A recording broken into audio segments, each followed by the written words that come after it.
Another classic movie for you guys, and in this movie reviewing, I have been wanting to watch another Charlie Chaplin movie for a while, ever since I watched The Kid. I promised myself that I would watch more Charlie Chaplin movies, and I'm planning on reviewing at least 3 more after this one, but I definitely want to watch this movie, and finally I have seen it, and I was trying to figure out like what order to go in, and I thought that I'd watch this one next, and that is the 1925 silent comedy classic, The Gold Rush. Now, yes, the 1925 version is the one that I watched. There's one from like 1942. I advise you not to watch it. I'll get into that in a little bit.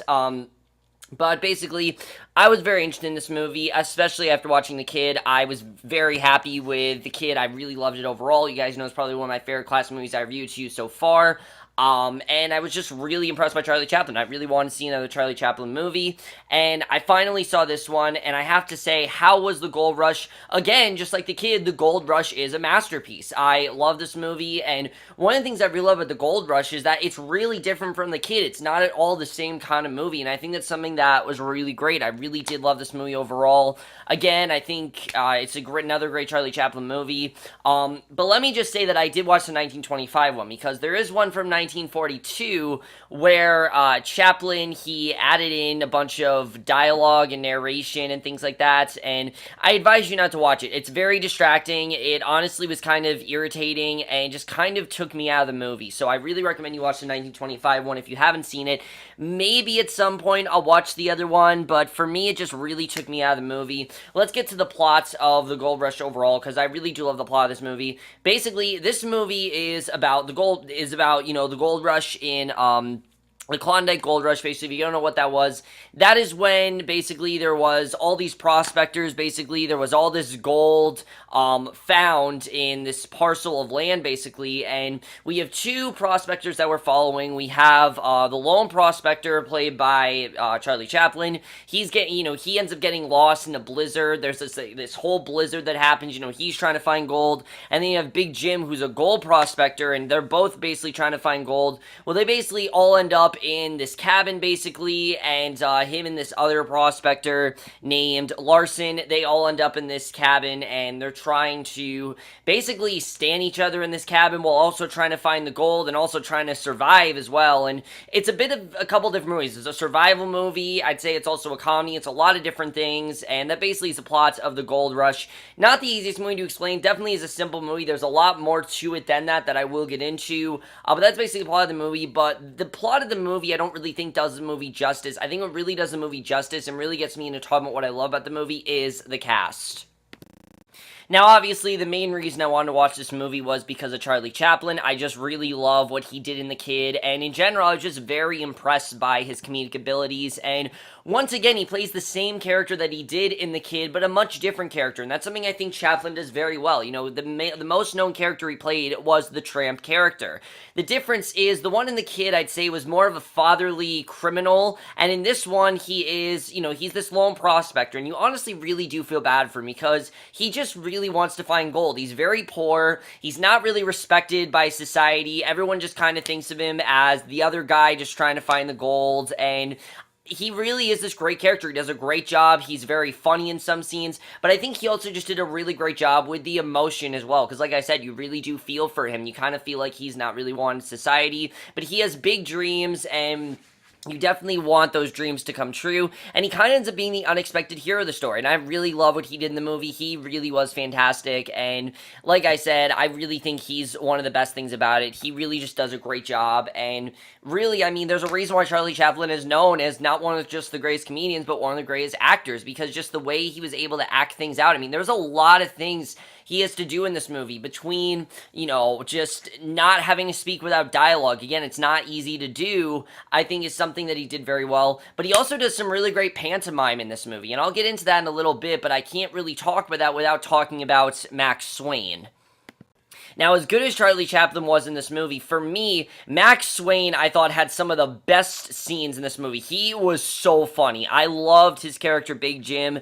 Basically, him and the tramp, they basically end up getting stuck in this cabin together, and I could honestly have just watched a whole movie of these two just trapped in this cabin trying to stand each other, because a big part is that they've ran out of food, they're trying to get food, and one of the best scenes is when they go from having to eat, just the things they have to do, they go from having to eat the prospector's shoe, and him having to take his shoe off and have to survive, and literally have to put his foot in a fire just to keep it warm. It's really is crazy. To then Jim thinking that the prospector is a chicken, and it's hilarious. And Charlie Chaplin literally had to act like a chicken, and it honestly is not easy to do, but I really think Max Swain just did a really great job. I think these two just worked really well together, and their comedic abilities, you can really tell throughout the entire movie, they're trying hard not to laugh. Definitely, they're trying very hard not to laugh, and it's not easy to do. I mean, especially in those circumstances, you think they're gonna crack, but they don't at any point, and I think they both did a really great job. I both really love their characters, and their chemistry is definitely one of the best parts of the movie, because like Big Jim is very different from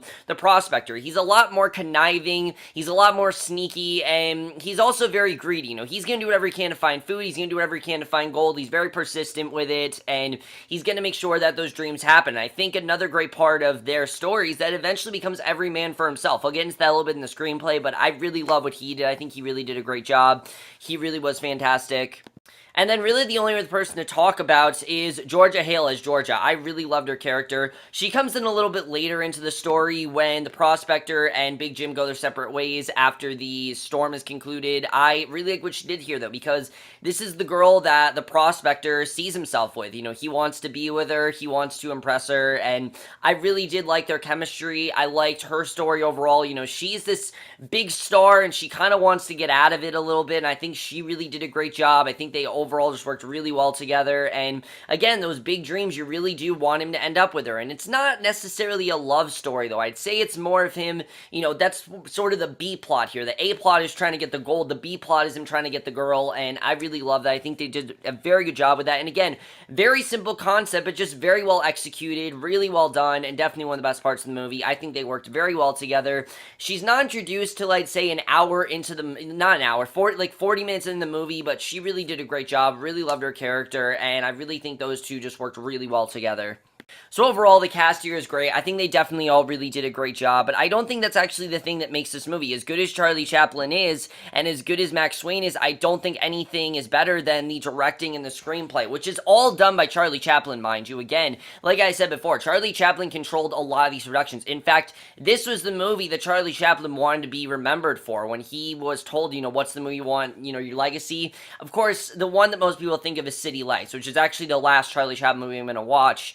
But this is the one that he wanted to be remembered for, and I can kind of see why. His directing here, I think, was fantastic, because it's not directed like like I said, the kid was very differently directed, and a lot of people say this is probably the most dramatic one he did too, because it is kind of a sad story in many ways, and I like the tone that he had here. I like the tone that these men are desperate, they want to do whatever they can to go after this gold, and even though you got the tramp, who's a lot more innocent, I wouldn't say is the word, but just a little bit more, you root for him a little bit more, because he's not as greedy and he's not as persistent, but he still does want that gold, and you really do want him to achieve that goal. I really think he did a very good job with that. I really enjoyed that overall. It's definitely one of my favorite parts about the movie, is just how persistent he is in getting the goal. But I think the directing here, the tone was very well executed. It was hilarious at points. I mean, I was laughing my ass off so much throughout this movie, and I thought the directing was great. The screenplay here, the story for me, I thought was fantastic. I absolutely love the story of this movie, because it's a bunch of different stories. It's both a love story combined with sort of like a survival of the fittest story, because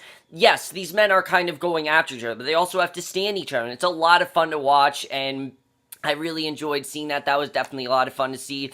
But it's also about one man's dream. I mean, as much as you're rooting for the other man, the tramp is the one we're rooting for the most, because he's the one that's frowned upon. He's the one that everyone laughs at. He's the one that everyone thinks is just easy to manipulate. And yeah, he is very easy to manipulate, but eventually he overcomes it, and he's able to, he actually is able to, achieve these dreams. Now, I'll get into that, I'm not going to talk spoilers or anything, but I think that was definitely very well done. And the writing as well, there's some really good drama actually in this movie. There's just the idea of a storm and the way that that kind of becomes its own character. I thought that was very well done because again, there's a lot, they have to do all this without sound, guys, and that was something I thought was really well done. The writing I thought was fantastic, really great stuff overall. The cinematography here still looks fantastic. I watched this on a 4K TV and it looks amazing, it really does. Now, I know that the 1925 one, most of it actually got lost in a fire. Well, not most of it, but a large part of it actually got lost in a fire, and there are some scenes missing. But you can watch it, and I think it's still just as cohesive, really, what they put together on the Criterion, which you can watch on Hulu, by the way. That's how I watched it. It's very cohesive. You can definitely tell what's going on, and the cinematography here really does look fantastic. There aren't any smudges or anything. Really, it looks like it was made yesterday. I think they did a really great job with it. Really love the cinematography overall. And just really good set locations. Like, you really kind of feel trapped in this cabin at points. Like, you want to get out of that cabin. You want them to find the gold and get out of the cabin and overcome the storm, but you know there's a storm outside. And there's actually some really good thrilling tension in the movie, and that's something that I really was not expecting, but the way the storm kind of plays its own role, I really love, because you kind of get the sense that they could die, and honestly, because they're trapped in this cabin where there's a huge storm going on, there's an avalanche. I mean, it really gets pretty crazy. I didn't expect the movie to get as crazy as it did, but it actually did get kind of crazy. And then you have the score, which again was done by Charlie Chaplin, who again, he just has incredible music abilities, and I think he really did a great job. Now, not all the score was done by him, because there's the classic score, like the Flight of the Bumblebees in here, but the main score I thought was fantastic. It's very melancholy-esque, definitely, it's not necessarily a happy score. The scores played through this movie is quite depressing, because it is kind of a depressing tone. I mean, the idea that they're going after this gold, I think is definitely really interesting. I really did like his score here. He really did a great job. Definitely one of the best parts here was the score. And then the editing to this movie, I thought was great as well. Just like The Kid, this movie really went by fast. This movie's definitely longer than The Kid, though, because it's 95 minutes, while The Kid was an hour. This one's 95 minutes. Now, like I said, there is a 1942 one that Charlie Chaplin made, and I started watching it. Like I said, I encourage you guys not to watch it. If you've seen the 1925 one, by all means watch it. But if you have not seen 1925 one, you gotta watch it, because the 1942 one, it's just really distracting. It's Charlie Chaplin narrating the whole thing, and I think it'd be a cool idea, but it feels more like Charlie Chaplin was in the room. It feels more like that friend that's seen the movie that's narrating literally everything that's going on while I'm trying to watch the movie. So it just kind of irritated me a bit. Not that I don't like Charlie Chaplin, it's awesome to see him narrate, but that part just didn't really work for me, and I would not recommend you guys check that out. If I were to review the 1942 one, I will be giving a negative review, but I'm not reviewing that one. I'm reviewing the 1925 one. As a movie, this is a fantastic movie. I absolutely loved it.